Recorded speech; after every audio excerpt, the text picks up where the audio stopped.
St. Paul says in his first letter to the Corinthians, "When I was a child, I used to talk as a child, think as a child, reason as a child."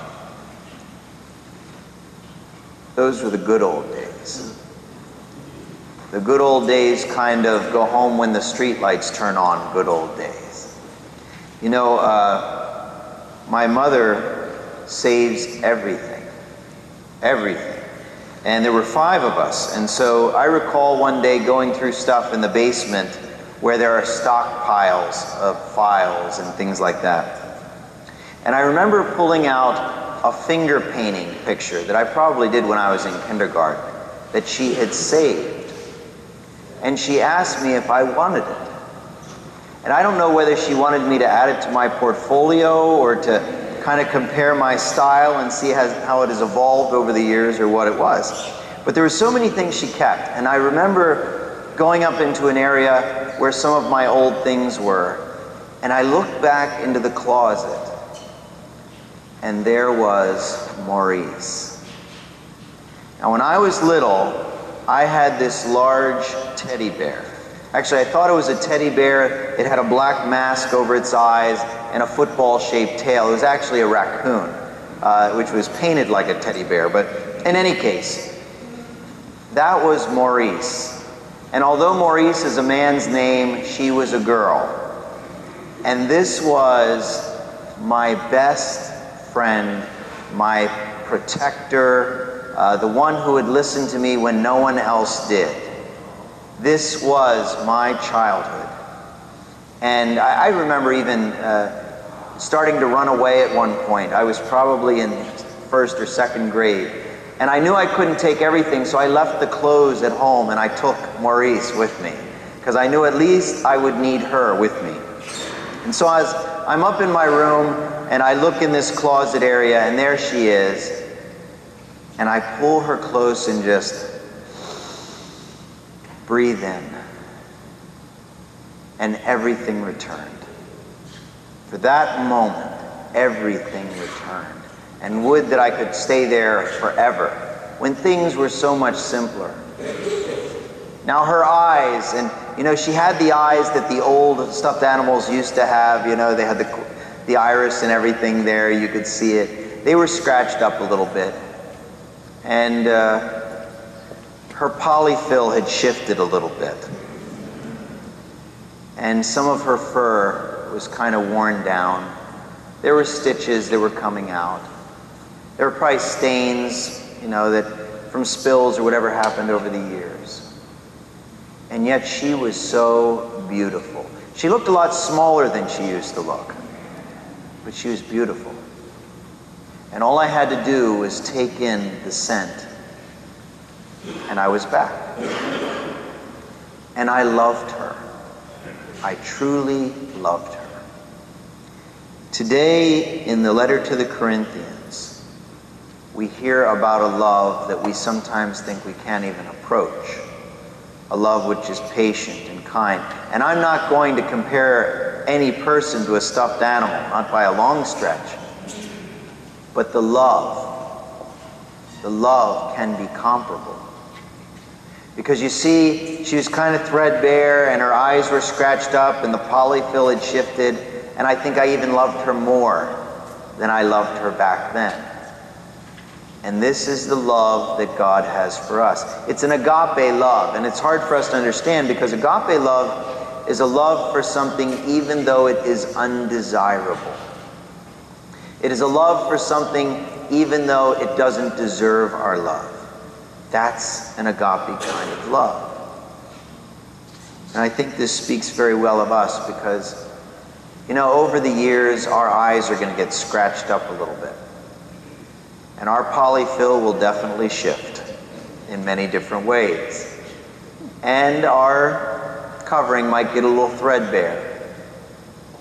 And yet when God gets close to us and breathes in our scent, the words that come to mind are the words from the prophet Isaiah. Before I formed you in the womb, I knew you. And I loved you with an infinite, unimaginable love. as much as I do today. You see, I think sometimes we fall into a trap.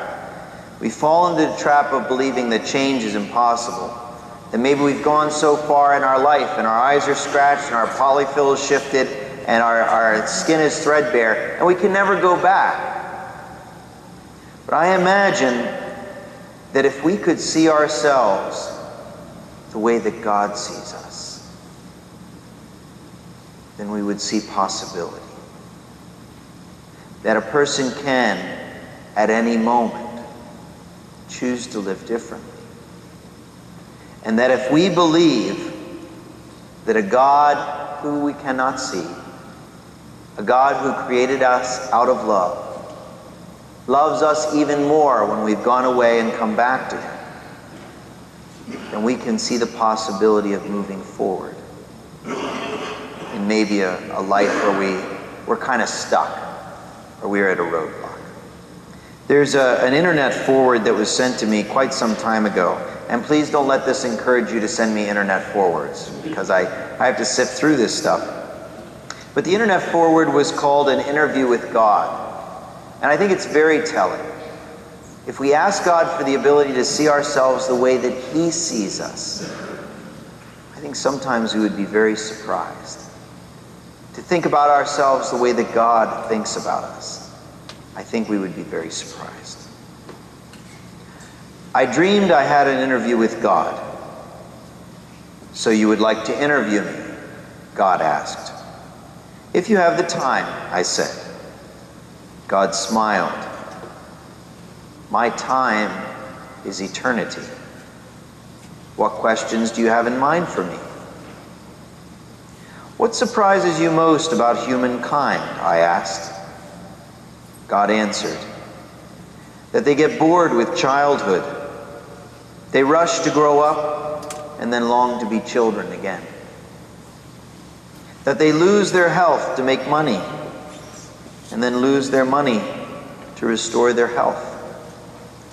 That by thinking anxiously about the future, they forget the present, such that they live in neither the present nor the future. That they live as if they will never die, and die as if they had never lived." God's hand took mine, and we were silent for a while, and then I asked, "As a parent, what are some of life's lessons you want your children to learn?"